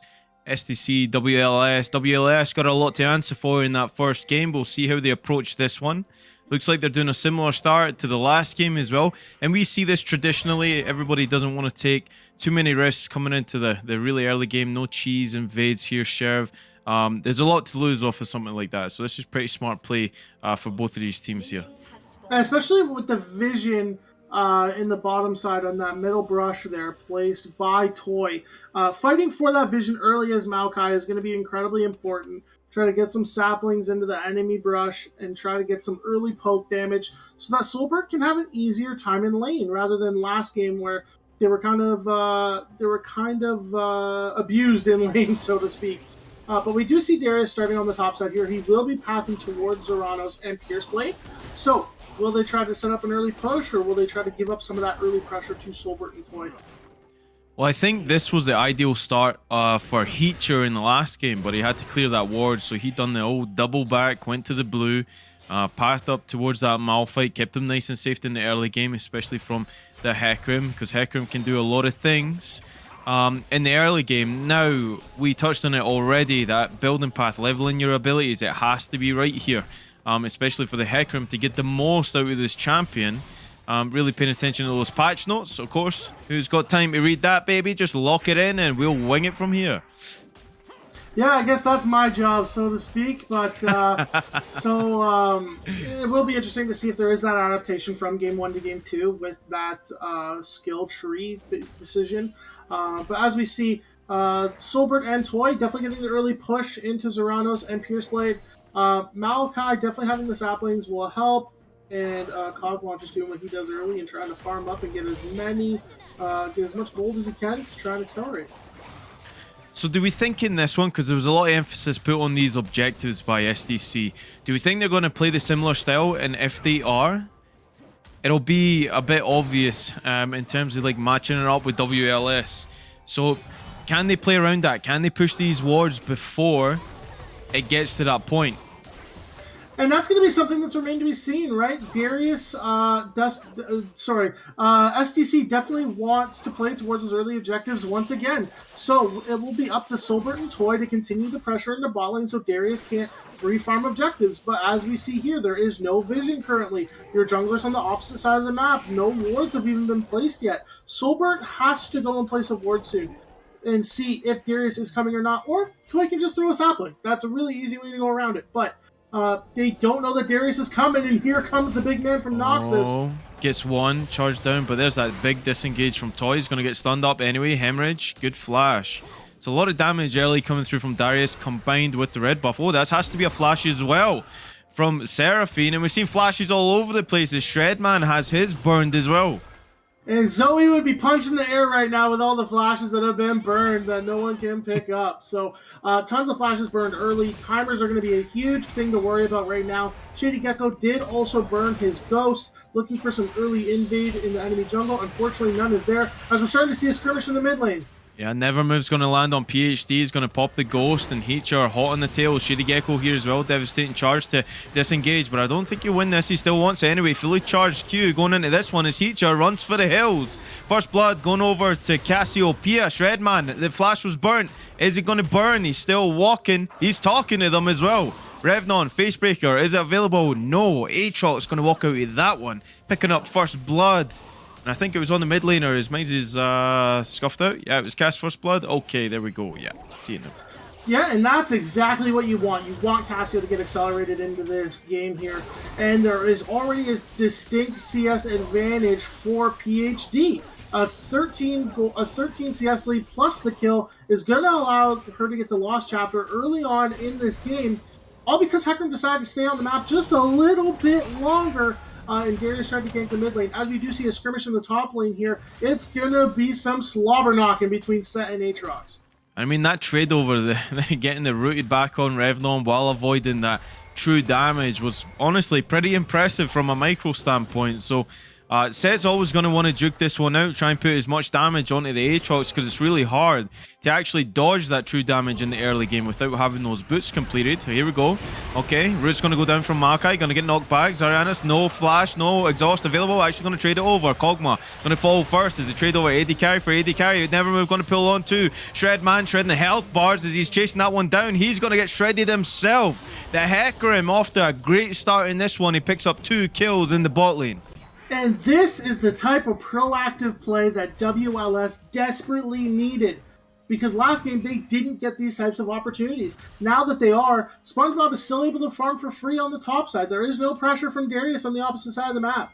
The only thing that is a huge benefit is Pierce Blade picking up at least 1 kill. Seraphine support, kind of tough to get gold on and try to at least get to 2 items and try to get to that major healing spikes. As Shady Gecko finds Heacher in his jungle, that is not a swamp. I think he just denied the Darius level 6 as well. PhD in the mid lanes walking around. Shady Gecko's actually burning him with the hemorrhage. He's going to get apprehended. Good kill with a level down from Heatjar.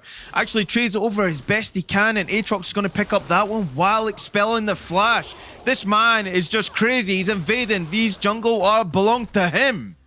And Revmon has to be punching the air right now. His jungler goes for an invade, dies to his laner, gives Aatrox an absurd amount of gold that he can then go back with when the lane resets, and end up coming back for basically for free, and end up having a massive advantage over him. But to deny the Darius level 6 there is huge for Shady Gecko. And as he's getting himself in a little bit of trouble in the jungle here, or in the river.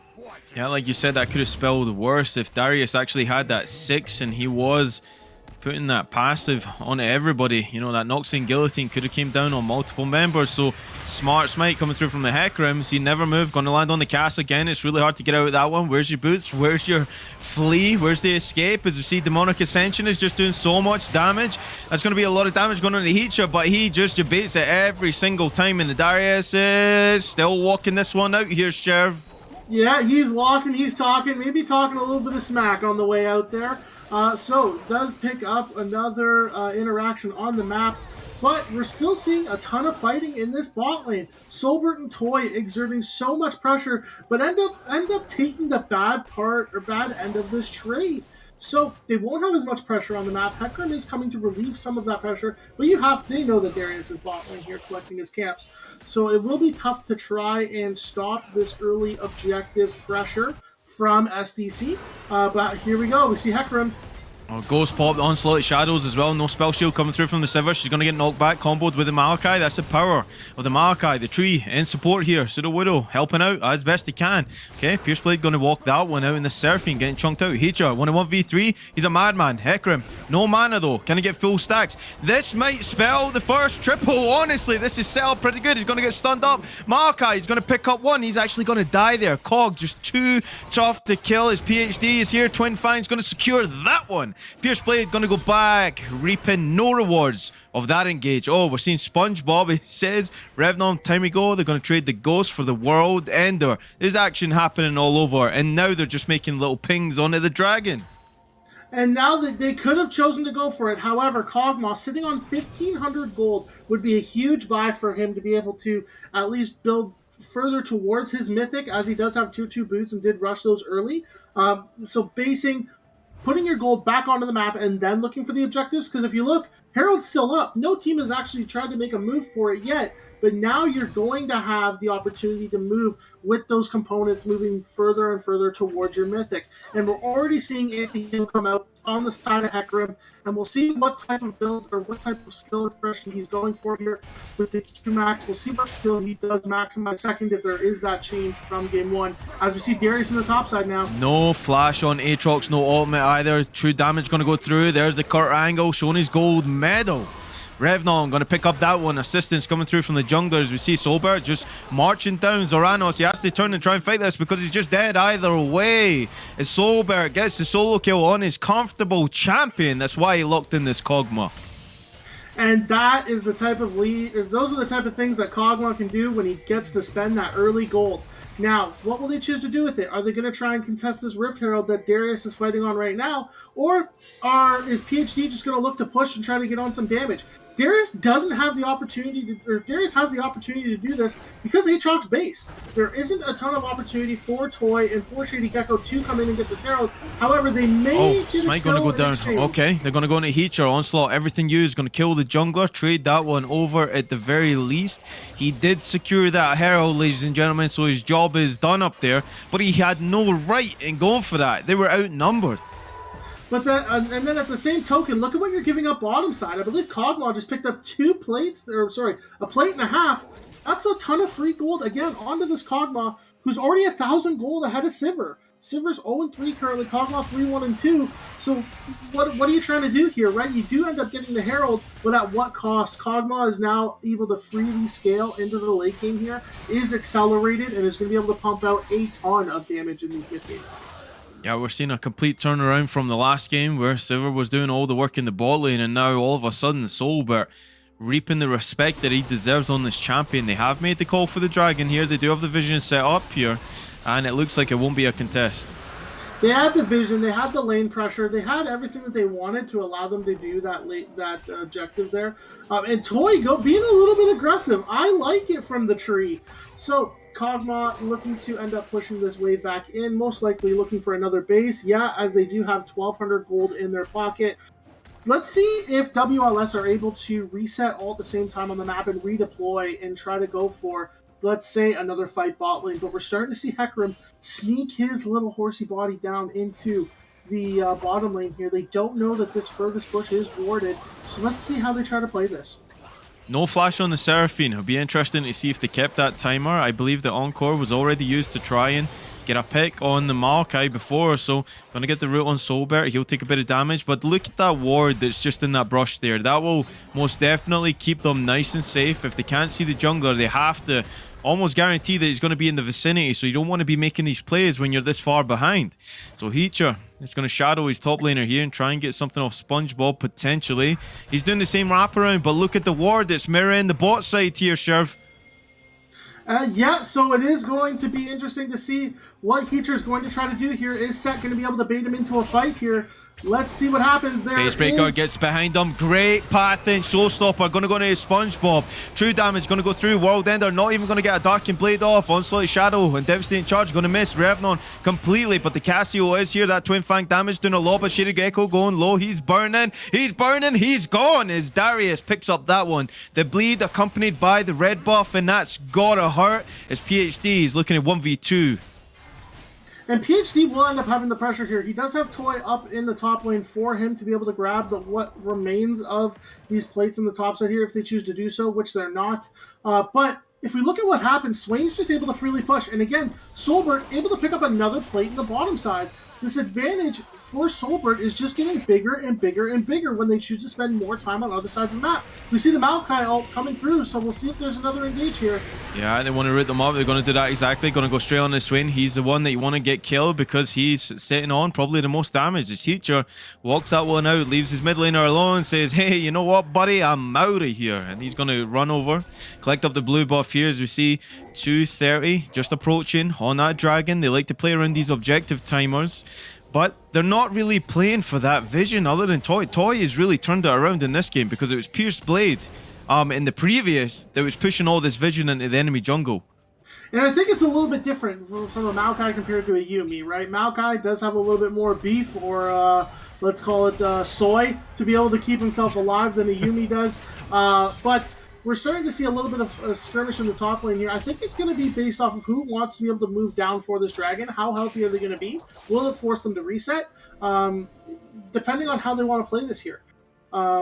Looking to see the adjacent lanes, Cassio's going to end up having Mythic here with some other components to be strong in this fight, but she won't have Ghost for the upcoming fight or Ultimate. So it will be integral to see what type of fight they're looking for here. A Shady Gecko looking in the bottom side of the map here. Flash available for both of these duos right here. Zoriano's going to get the spell shield. It's not going to time out the fear though. Encore going to land on 2 and they're going to get out with that one. They trade over both flashes on the Sever and on Seraphine for that gank right there, and that's money if you're that Hecarim. As we see, Nevermove's going to land on PhD. He's going to walk that one out. Even trade going through with all things considered. We see SpongeBob rotating down to the mid lane as well. This Aatrox is not to be scoffed at.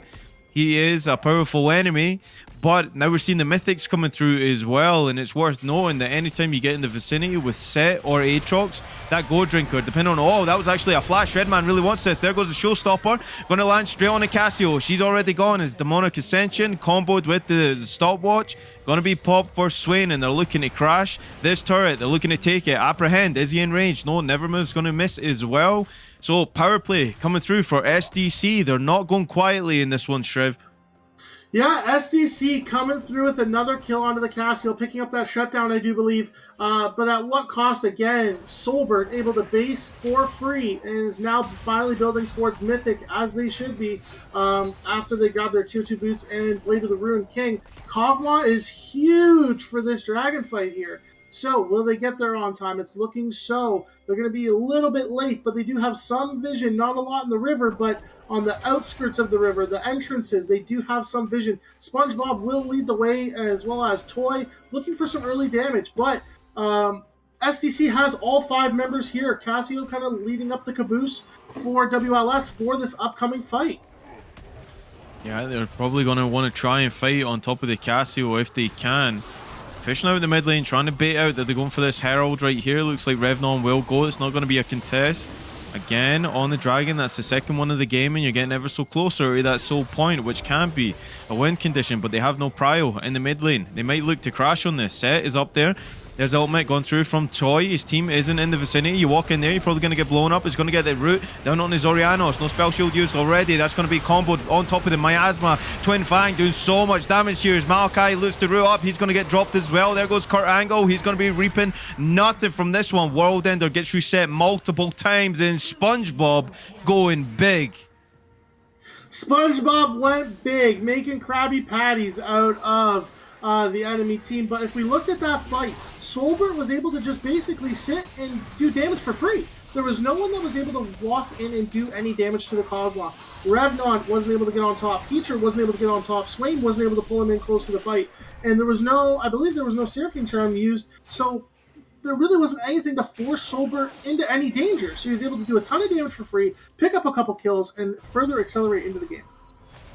Yeah, Aatrox doing a lot of damage there, but of course, like you said, rightfully so, Solbert getting accredited with those kills. That's a lot more gold going into the pocket of the Kog'Maw. Just want to kind of see what he's sitting on right now. So almost 2k in the inventory. It's going to be looking to possibly complete that mythic on his first back. Already has the Bork, and he's kind of leagues ahead of Zoranos in this one, but this can change in a flash. We're going to get Seraphine deleting that wave with Sivir, and you're rightly so as well. Encore was not used in that last team fight, so what threat are you going to pose to this Kog'Maw? Both sums still up as well as Shelly. He's not going to get the last hit, but it looks like they will try and force this wave in and collect a paycheck in the mid lane.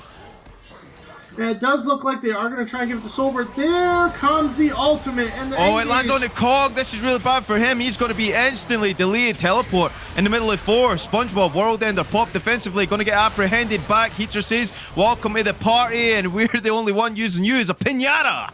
Picks up another one with teleport burnt as well. Both summoners on the Aatrox and SDC. Looks like they've woken up from that early game slumber as we see Heater trying to 1v4. Okay, he's going to get rooted up again with the Maokai. Onslaught Shadow is going to be used defensively. Shirigekko going to run away. They want more, and why not? There's 3 strong right now in the mid lane. Zoranos going to get chunked out a little bit from that, but they're going to walk away. They pick up both turrets without anything being asked of them, Sheriff. And this is exactly what happened in the last game as the misfortune. Solbert getting caught out. Now, again, Seraphine ult on a Kog'Maw, pretty unfortunate, but he has flash. Like, he could have flashed from that, but unfortunately he was caught, which gives a huge shutdown over to Zoranos. That's something where Sivir was already behind. Now, Sivir is still down around 1,000 gold, but it could have been way worse for them if Solbert didn't die in the mid lane there. I was kind of thinking that Blue was going to troll Heater, but he knows better than me. He's going to pick that one up. Looks like and this is a Cassio. Seraph's Embrace, fully stacked. Leandri's there as well. They can burn this Baron really quickly. Look, they just don't know. Pepe laugh as Darius getting the back off as well. This is a free Baron. What a power play coming through from WLS right here. WLS has the tools that they need to be able to shred objectives. The Kog'Maw, the Cassio, as you had mentioned, able to shred through Baron so quickly. And they have Baron for this 3rd dragon coming up to put them on soul point. It's not something where, you get Baron, you're able to potentially base or even pick up a little bit more gold and base for that about minute timer right before dragon. Become as strong as you possibly can be. And then you can just set your waves to basically autopilot and have pressure on the 2 adjacent lanes of mid and bottom. But what are we going to see here with Toy? Oh, he's going to get caught. Flash straight over into the arms of a waiting set. He's going to get a passive off, heal a little aftershock. Going to keep him alive for a little bit. Miasma not going to do anything to help out the tree. There goes the ultimate. Teleport's been popped as well. This is a fight. If you are on the side of WLS, you want to walk away from this one. SDC just in full control with his bot side jungle. And that's how they needed to play for picks, right? So now they're going to end up seeing they're in a 4v5 here. And PhD having to burn the flash this early is really tough. Okay, they want it. Facebreaker. So much has been burned and they got nothing for it. World Ender going to time out from SpongeBob. He's not on the same wavelength as the rest of his team here, but this Baron is still not to be interpreted as something easy. That wave's still going to be strong. Swain not at that point where he can actually wipe through those waves. So a lot of things being popped here. Flash still available for both of the AD carries. It's going to be super important when it comes to this team fight. As we see the Dragon 5 seconds away. They look to be peeling back here. They're still trying to get that pick. Shredman waiting. Heacher in the face of the enemy the whole game. This man just does not care. Now, the one thing that's really concerning to me is that, yes, you have Baron. Why are you not using it in any sort of other lanes to create pressure? If we see this bottom lane, yes, the bottom lane is pushed up, but there's nothing in regards to top lane here. That top lane tower could be absolutely free for SpongeBob. You have the opportunity to give up this dragon for other standing gold on the map. But they do end up getting the pressure. They do end up looking to fight to put themselves on a soul point. That's the decision that you're going to make. Is it going to haunt them in the future? We don't know. Well, they made the call. They want to start the dragon. This is most certainly going to be a fight here. Swain, Demonic Ascension, you don't want to fight in that. It's going to get charmed as well. Onslaught Shadow is going to go into the backside by Shady Gecko, but Set is going to pull him back in. Facebreaker going to smash the face. Cassiopeia, SpongeBob going low as well. The rest of the team's being routed here as the damage just coming through from the Swain. He's still in the ultimate, and Darius is going to collect both of those. A custom and donated by the rest of his team, and they're really flexing their muscles in this team fight. And they were able to get onto the Kog'Maw in that fight. They were able to get onto the Cassio in that fight, mostly because Maokai did not have ultimate. I believe it was between 15 and 10 seconds left until being up for that team fight to happen. Yes, they get the dragon. Yes, they put themselves on a soul point, but at what cost? Because you're going to be giving up mid lane inhibitor tower, most likely mid lane inhibitor as well, and now you're giving up more pressure on the map for the side of SDC. They're going to be able to play how they want to play. In Fog of War, setting up for picks, getting free standing gold on the map with this tier 2 turret. They now have Set picking up the tier 1 turret on the opposite side of the map. So yes, you get the dragon, but at what cost? How much gold did you just give up on the map here? Oh, here it comes. They want this. SpongeBob going to teleport in behind. They might be able to get on the Shredman. He's going to Darken Blade. It's going to root him up for just a hot second. No ultimate available for him, so that's a good pick going down right here. But there is nothing on the map for them to take other than more kills. Shady Gecko, he wants it. Still incredibly strong. Onslaught Shadow's going to go into Seraphine. Darius is going to get the spin to win. Shady Gecko going to bleed to death right there. Toy is going to zone out the Sever. No damage coming through from that as Cassio picks up the Darius. And now we're flipping this all day long as Pierce Blade is going to pad the stats of... There it is. It's going to be Toy. I mean, that Maokai just zoning, doing a lot in that team fight. It's fight after fight after fight after fight. You gotta love it. Teams overstaying, grabbing gold, but I believe after all it's said and done, from that dragon fight to those last deaths there, SDC was net positive in all that return. Let's see what they got. They ended up getting tier 2 in the top lane. They got tier 3 turret in the mid lane, and they didn't pick up the inhibitor, but they ended up getting tier 1 and tier 2 turrets in the bot lane, all exchanged for a dragon and some kills, which should be net positive for SDC. They have a lot more pressure on the map now that they can create. They can play in Fog of War more with the Darius, with the Swain, with the Set, and do what they want to do and how this comp wants to perform. And Zeranos ended up just catching up in items. Like now, if we look at the gold difference, Zeranos is actually ahead of the Kog'Maw. That's incredible. Wow, what a swing in this game. There's no guarantees in life, let's be honest. And the way that game 1 went, we were expecting a banger in the second one because they had to change some stuff. They brought in the Cassio, put the Zillion back on the bench, rest in peace, no chrono shift. We don't need it. But they are playing from behind still a little bit here. The gold lead is in favor of SDC as they look to try and collapse. This macro play is pretty good. They send the Swain to the side. He's got the teleport available. And it looks like they're just trying to hem WLS in until that Baron is on the map. And it looks like Shady Gecko going to get rooted. Going to eat both of the true damage from Sever. There we go. SpongeBob, he says, I'm going to pull the trigger here. Shredman going to go in as well. Says, my World Ender is probably better than yours. Demonic Ascension, you're finding that. Hold on. Look at the Kog'Maw. Soulbert still doing a lot of damage. Shredman going to go gold. And Revnon going big as well. He's just running in the face of these man's going to showstopper straight on the Toy. That's the support. It's not going to do a lot for you, but he's on Soulbert, and that's the most important thing. It doesn't even matter because the Kog'Maw secures the kill, and it looks like they're going to disengage from this one as SDC pick up 1 for 1, and they're looking to just hem onto that Baron right now. 10 seconds on it. So it's a 1 for 1, but unfortunately WLS lost their jungler. So now is SDC going to play for Baron? Most likely not.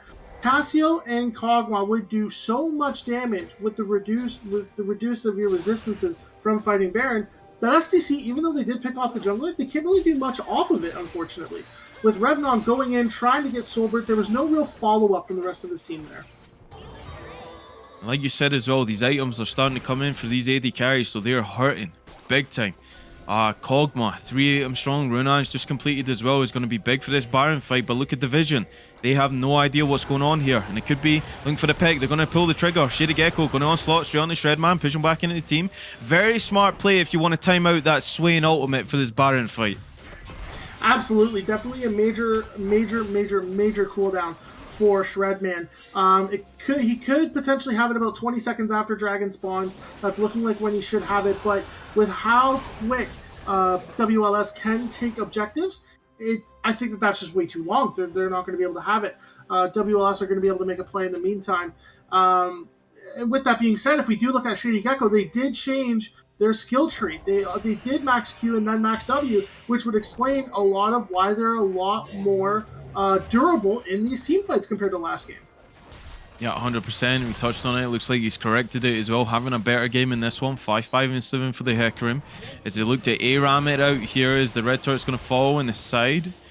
Still looking to try and get that mid lane pressure without actually committing anything on it. SpongeBob being the face of this team. He's had an unfortunate game. Apprehend's going to go into Maokai. That's an only engage. Onslaught still not up. It's about to be up. He's going to pick off the support already. Encore's going to connect onto PhD in the mid lane. He's going to fall as well. Darius getting the recess. Noxie Guillotine. Shoving it down the throats of WLS right here. And they're not finished with this one. They want Sober. He's going to tag him. Onslaught Shadows. Try and peel as best he can for the Kog'Maw, but it's not going to matter. The Sivir big in this game, and it looks like that might be it. As SDC put the nail in the coffin. And that is it. The problem was that when Toy goes in for that fight, the problem is that Solbert can't follow up with any damage. So by the time he even gets remotely close, there's nothing there for him. He's going to be ending up staring into the face of a big bad man from Noxus and Darius, and Set, the one who wants to punch his face off. So unfortunately, that's how this game ends, with a fight kind of telling the exact same story as game number 1. Just not being able to pump out the damage that they needed due to spacing or due to mistiming of any sort of engage. And SDC, very, very impressive. For teams that are watching this game in replay, ban this man's Darius. He does a ton on the map. Second most damage on his team. Just a lot of pressure that he's able to put on in team fights. Yeah, couldn't have said it better myself. I mean, they really pulled out all the stops in this one, WLS, but unfortunately, they just fell short. SDC just coming together again, the comfort on these champions. But look, we do have an interview coming up right after this one, so we're going to put it on the back burner here, and then we'll get the thoughts of the winning team after this break.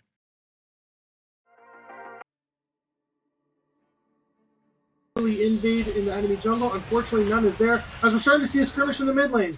Yeah, Nevermove's going to land on PhD. He's going to pop the Ghost, and Heacher hot on the tail. Shady Gecko here as well. Devastating charge to disengage, but I don't think you win this. He still wants it anyway. Fully charged Q going into this one as Heacher runs for the hills. First blood going over to Cassiopeia. It's really hard to actually dodge that true damage in the early game without having those boots completed. So here we go.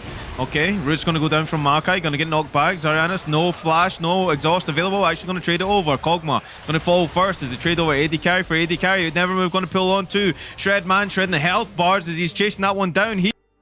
And try to get to that major healing spikes as Shady Gecko finds Heacher in his jungle. That is level not a 6. swamp. I think he just denied the Darius level 6 as well. PhD in the mid lane's walking around.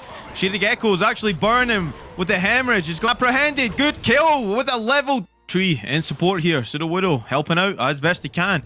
Okay, Pierceblade going to walk that one out in the surfing, getting chunked out. Heacher, 1-1v3. He's a madman. Hecarim, no mana though. Can he get full stacks? This might spell the first triple. Honestly, this is set up pretty good. He's going to get stunned up. Maokai, he's going to pick up one. He's actually got... What Heacher is going to try to do here is Set going to be able to bait him into a fight here.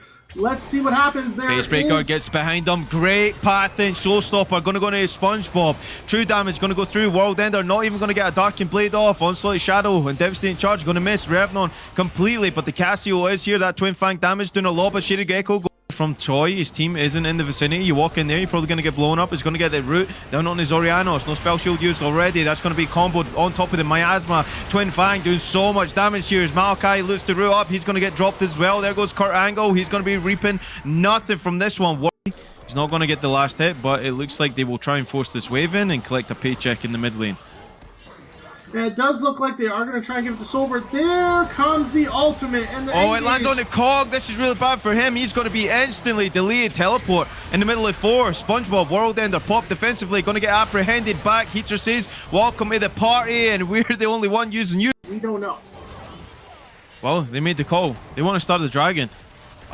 This is most certainly going to be a fight here. Swain, Demonic Ascension, you don't want to fight, and that's going to get charmed as well. Onslaught Shadow is going to go into the backside by Shady Gecko, but Seth is going to pull him back in. Facebreaker going to smash the face. Cassiopeia, SpongeBob going low as well. The rest of the team's being routed here. As the damage just coming through from the Swain, he's still in the... There is nothing on the map for them to take other than more kills. Shady Gecko, he wants it. Still incredibly strong. Onslaught Shadow is going to go into Seraphine. Darius is going to get the spin to win. Shady Gecko going to bleed to death right there.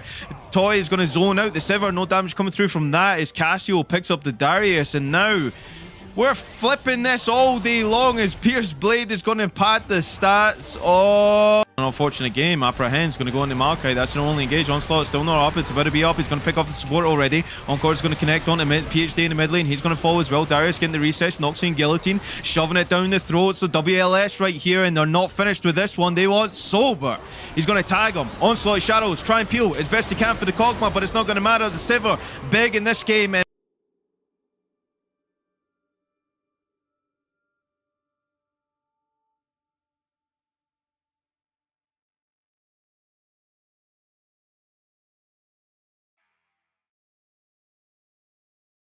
Welcome back, everybody. So we do have ourselves an absolute treat, an interview with the man, the myth, the legend himself, Shredman. How you doing today? Doing well, doing well. Feels good to win, so happy with that. For sure. The games always feel better when they end in a W. Kind of a starting point for you. From my understanding, you guys picked Darius early in the draft. What was the reason for that? What was the thought process going into the Darius in response to the Hecarim? It's just a matchup that we'd been practicing in scrims. We saw that it was a really strong pick ahead of time, and we knew that Hecarim is like the big OP on the patch, so we just practiced what we can play into it instead of picking it ourselves, and worked out for us, I think. All right, fair enough, fair enough. So when someone looks at your OP.GG, they see this man is a Zed player. We didn't see Zed today. We actually saw a drastically different contrast to an Ahri and a Swain. What was the choice for picking the Ahri in game 1 for yourself? Yeah, we had locked the Darius, and they showed Hecarim, and so we didn't really want to pick our bot because there are a couple OP bot laners open, and I feel like when you pick one, you kind of pigeonhole yourself into a composition that you like have to go in or you have to go back, and so Ahri can kind of play both. So I think that was just the thinking behind it for that, but I think the Zillion played really well for them, so. For sure. It definitely was a very strong matchup between you two. I feel like your charms kind of just took it to another level in the mid to late game there, where if they were getting charmed, they were basically dead. So props to you on that one. Thanks.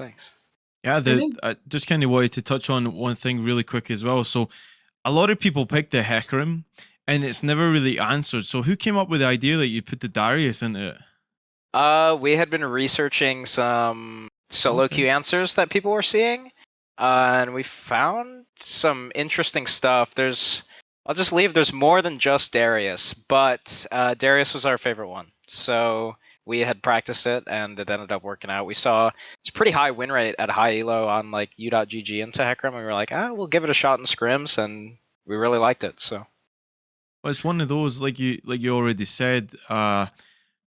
Multiple people can take stuff into it, but very rarely is it answered. And man, you guys answered it twice, not just once, twice, dude. And he was having a stellar game in that second one. But I kind of want to draw back our attention to the mid lane and the mid lane picks here. The Ahri, is that one of your champions that you like to just pull out and style on people, man? Because we were seeing a lot of style in that game. I think To be honest, I don't think I played lane particularly well because and I lacked a bit on CS, but I think I made up for that where I really tried to look a lot with my team right before objectives, and I just think Ari has so much mobility. It's really hard to guess the different angles she can throw her charm from. I think like in pro play, a lot of people really like Lissandra. In my opinion, if you're good enough at Ari, you can kind of just do the same thing but better from a longer distance. That's kind of my take, I guess. And they didn't have cleanse, so makes it a lot easier to get the picks. Oh, we got that easy word in there too, Sheriff. What do you think about that? Easy. I think it's very accurate, right? Teams don't take cleanse; they're going to leave their carries out on an island. Definitely is susceptible to getting one-shotted after the charm. That's for sure. And I'd agree with you with Lissandra point. Even with Ari getting the resets on her ultimate, makes her an incredibly highly mobile champion. So, great pick there. Unfortunately, I was against you guys in game one. I picked against it. I should have known better, but.